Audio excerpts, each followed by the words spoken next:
I've requested a break from reviewing Disney Marvel's IronHeart. I've made it 3 episodes in and I've not been enjoying it, so I demanded something else to watch before I have to watch the last 3 episodes. So I have my assignment for this week contained within this envelope. So this week I will not be watching IronHeart, thank heavens. I will instead be watching IronHeart. Yeah, what the hell's going on? Okay, I've just been informed that this is a very different IronHeart from all the way back in the mists of time, of far off 1992.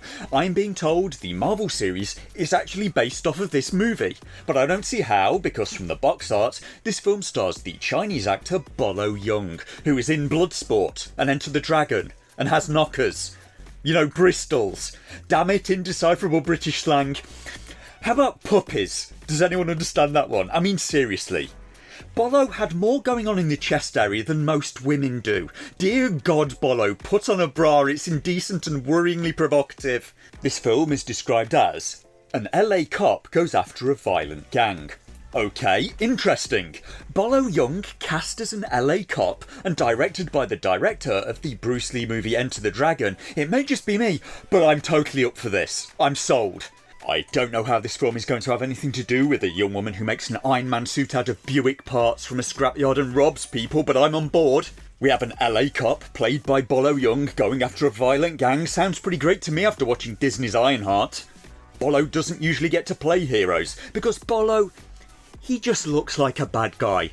Albeit a bad guy with knockers. Some people are like Chris Evans and are destined to always be cast as the hero. Until they get older and less pretty, then maybe they can be the villain. And some people are born like Bolo Yeung, with the cold, dead eyes of a shark and mantis. And his command of English was frankly not exactly perfect either. But the joke was on me, because in this film, they got around that by just not letting him talk for the entire movie. And one look on IMDb and I'm worried about this film.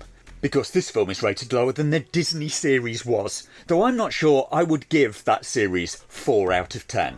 Nor was the series the worst thing I've ever seen. I think I can say with no reservations, IronHeart the series was better than Velma. In fact, Disney, you can quote me on that if you want for the front of the DVD release. I'm hoping the film will start out with an awesome fight scene like the movie Ninja Checkmate did. Just have Bolo Yeung crushing some bad guys. Or, like Ninja Checkmate, you could have 3 back-to-back fight sequences right at the start of the film. But there's only one way to find out, and that's to start the movie. And I don't know. Those credits are looking pretty cheap. And instead of a fight sequence, we're going to get over 5 minutes of people dancing, or whatever the hell this guy was doing in a throwback 1990s disco that probably had very sticky floors. This woman is dancing and is about to make a very stupid decision. She is the centre of attention and is being watched by this guy, whoever that is. And also this guy, whoever that is. And this guy who's with Bolo Yeung, who nods to another young man who I've no idea who he is, to approach the girl. And it occurs to me that this scene could have had more weight if I knew who anyone in it was. She is about to leave with this man who she met literally seconds ago and does not at any point grow suspicious that they're being followed by 2 other cars and are driving into a seaport. It's all fine though. I mean, why would the woman get suspicious that going home with a man suddenly involves going through a customs check and onto a container ship? And the fact that Bolo seems to be part of abducting this woman makes me think, maybe he's not supposed to be the hero in this film then. Or is he undercover? But this other guy, who from the radio in his car I can only presume is a cop, is going to try and help the woman. Okay, is this guy the hero then? For reasons, he's going to go in alone onto the container ship instead of using the police radio that he's sitting next to call for backup. And how does that work out for him?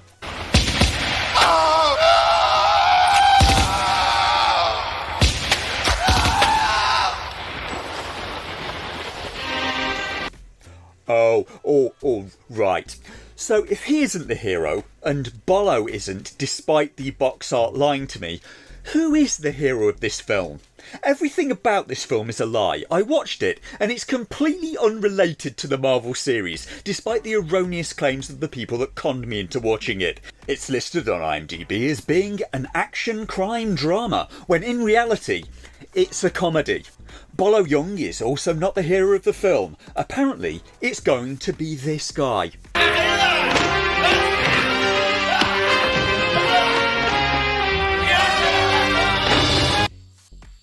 I was born and raised in Korea, but my heart belongs to this great country.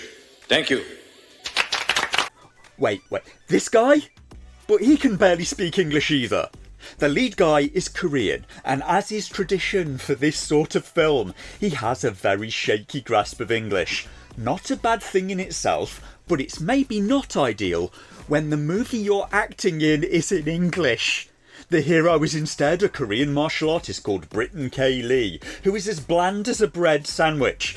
Lee was in 2 films in his entire acting career, and it's still debatable if he's ever acted. For example, this is the film's love scene.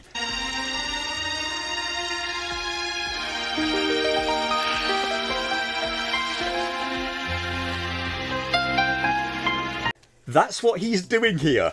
Can't you just feel the smouldering tension coming from this guy? The heat, the sheer passion. And he's like that for almost the entire film.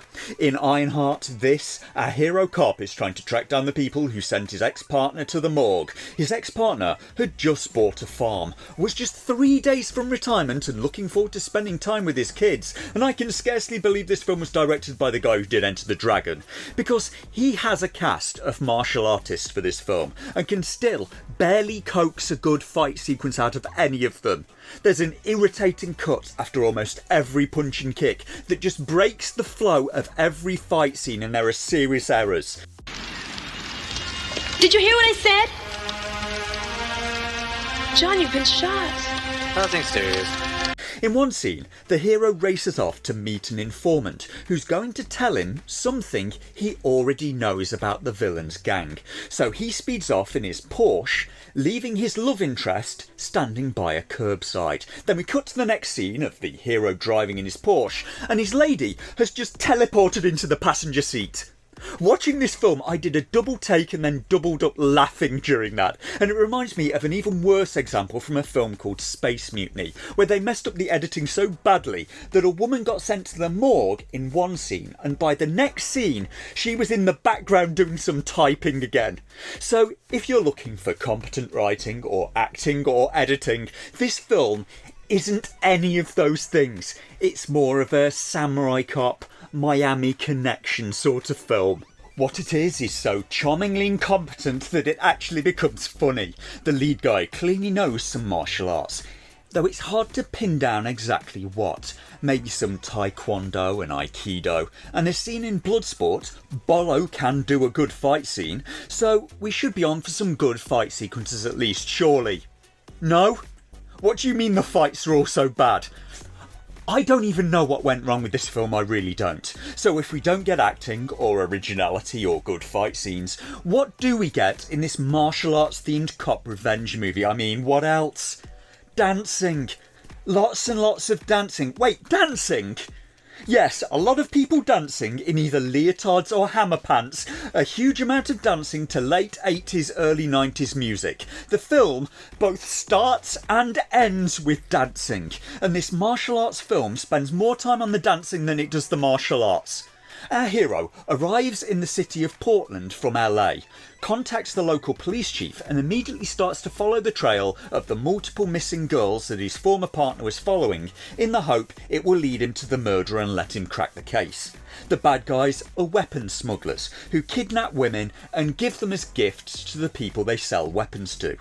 Bolo works for them as an enforcer and hitman, and everyone in the film is utterly useless.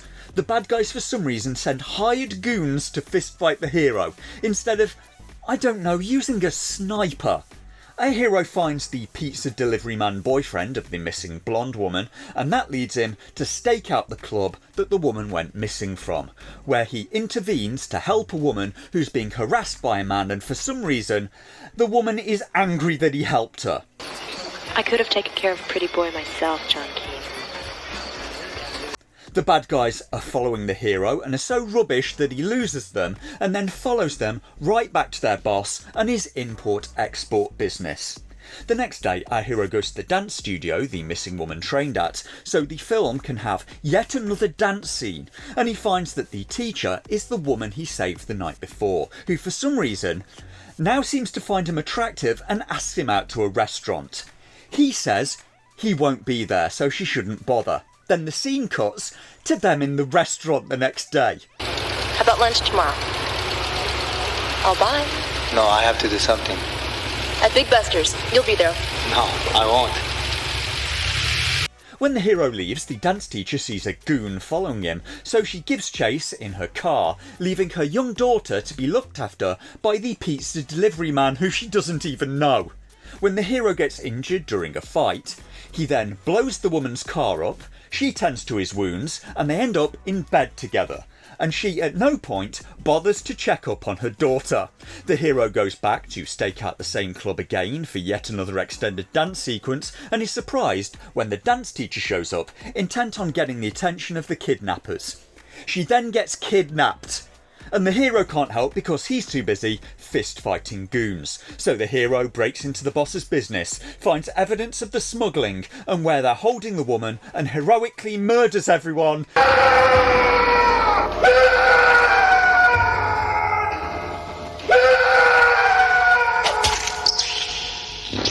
Before skipping town and shacking up with the dance teacher. The film then ends with a montage of dancing and some of the film's most choice murders. And I'm confused, because Riri Williams wasn't even in this film. As for how I would rate IronHeart the film, better than Velma, and you can quote me on that.